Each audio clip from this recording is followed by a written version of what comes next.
Présenter et amender les résultats de l'évaluation finale interne assistée du projet ayant consisté au renforcement de la protection effective des élèves contre les abus sexuels, ceci par la généralisation de la charte de bonnes pratiques aux établissements scolaires primaires et secondaires du Bénin. Après 3 ans de mise en œuvre donc, l'heure est à l'appréciation des résultats obtenus. C'est ce qui justifie la tenue de cet atelier au siège du CIPCRE Bénin à Promistreti. C'est une fois encore l'occasion pour nous de remercier le CIPCRE pour tout ce qu'il fait pour nous permettre quand même d'avoir un environnement sain pour la transmission du savoir dans nos écoles.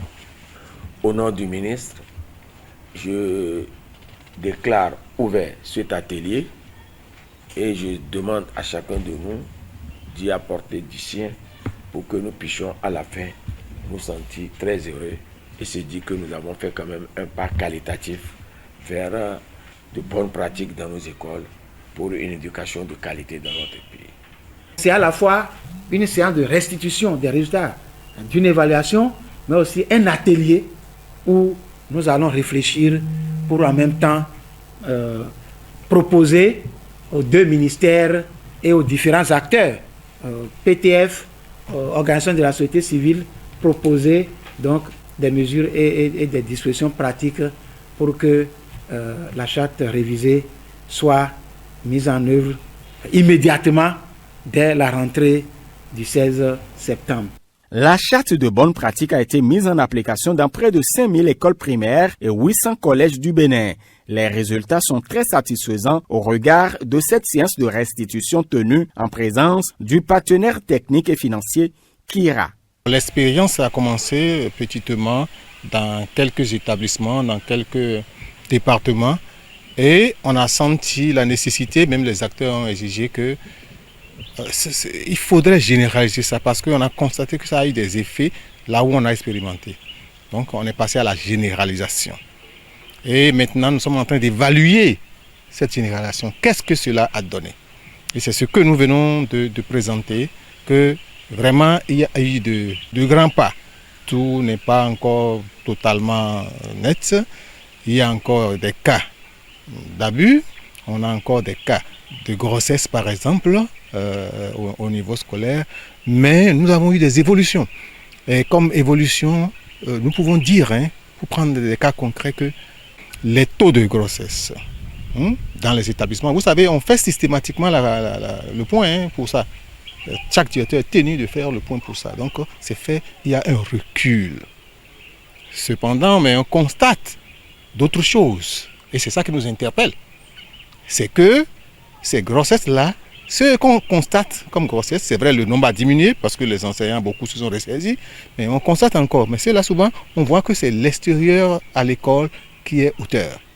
Si ce n'est pas un maçon par ici, c'est un artisan par ici, ou bien c'est un commerçant par là.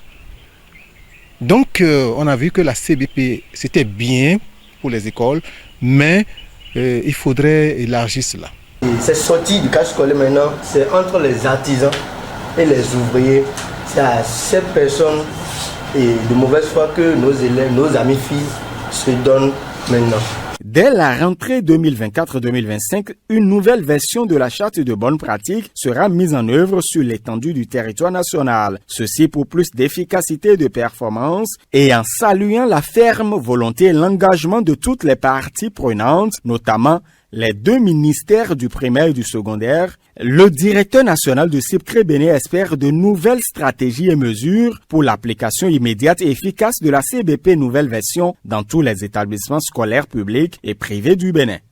J'aurais souhaité que nous puissions donner une suite diligente à tout ce que nous avons dit ici pour que toutes les bonnes idées que nous venons d'esquisser puissent connaître leur mise en œuvre, leur application. Puisqu'une recommandation ne sert à rien si elle n'est pas mise en œuvre. KIRA, partenaire technique et financier de la mise en œuvre de la CBP au Bénin, plaide par ailleurs pour la pérennisation du projet. J'ai vu beaucoup d'améliorations dans les cours des derniers 3 ans, avec beaucoup d'élèves qui peuvent maintenant aller à l'école sans avoir peur d'être abusés de toute manière, de toute façon. Et aussi des enseignants et d'autres en dehors de l'école qui commencent à vraiment remarquer de quoi il s'agit vraiment. Donc c'est pour ça qu'on fait maintenant l'atelier de l'évaluation, à parler de ce qui s'est passé les derniers 3 ans, des résultats, et aussi comment est-ce qu'on peut continuer peut-être dans cette thématique en avenir. La charte de bonne pratique est une convention locale où s'engagent 6 parties prenantes dans chaque établissement scolaire pour offrir donc un environnement protecteur aux apprenants contre les abus sexuels.